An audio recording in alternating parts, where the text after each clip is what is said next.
ज्या देशाच्या स्वातंत्र्यासाठी भारत सरकारने आपल्या जवानांचे रक्त सांडले, त्याच देशाच्या मातीवर आज माणुसकीचा थरकाप उडवणारा खेळ सुरू झालाय. कल्पना करा, भर रस्त्यात एका 30 वर्षाच्या तरुणाला जमावाने बाहेर ओढलं, त्याला बेदम मारलं. तो केवळ हिंदू आहे म्हणून त्याला जिवंत जाळलं. हो, हे क्रूर सत्य आज बांगलादेशाचं आहे. ज्या आईने आपला मुलगा गमावला, त्या आईच्या किंकाळ्या आणि तो जळणारा तरुण हे पाहून कोणाच्याही काळजाचं पाणी होईल. पण हे का घडतंय? अचानक हिंदू लोक टार्गेट का होतात?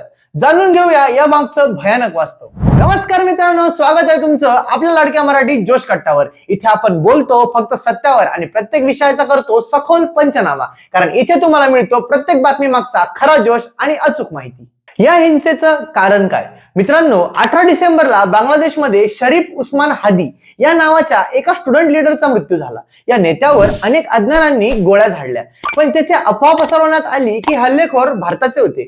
याच अफवेने संपूर्ण बांगलादेशात आग लावली, पण याचं खरं कारण काही वेगळंच आहे. एका हिंदू तरुणाची निर्गुण हत्या. मॅमेनसिंग जिल्ह्यातील दीपू चंद्र दास या हिंदू तरुणाला ज्या पद्धतीने मारण्यात आले हे पाहून जग हादरलं. केवळ धर्माचा अपमान केल्याचा बनाव रचून एका निष्पाप जीवाला जिवंत जाळलं गेलं. ही हिंसा नैसर्गिक नसून पूर्णपणे प्लॅन आहे. फेब्रुवारी 2026 मध्ये बांगलादेशात निवडणुका आहेत.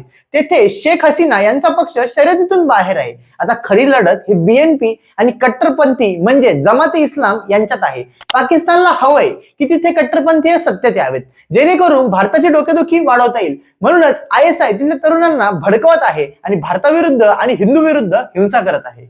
आज भारत चौबाजूंनी शत्रूंनी वेढला गेला आहे. यालाच तज्ञ 3.5 फ्रंट वॉर म्हणतात.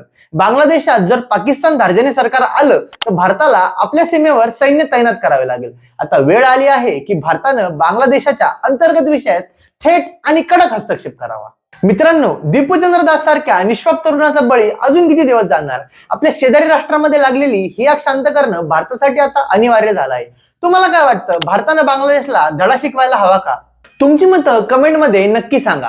हा व्हिडिओ जास्तीत जास्त लोकांपर्यंत शेअर करा, जेणेकरून सत्य सर्वांपर्यंत पोहोचेल. व्हिडिओ आवडला असेल तर लाईक करा आणि मराठी जोश कट्टाला सबस्क्राईब करायला विसरू नका. भेटूया पुढच्या व्हिडिओमध्ये. तोपर्यंत जय हिंद, जय महाराष्ट्र.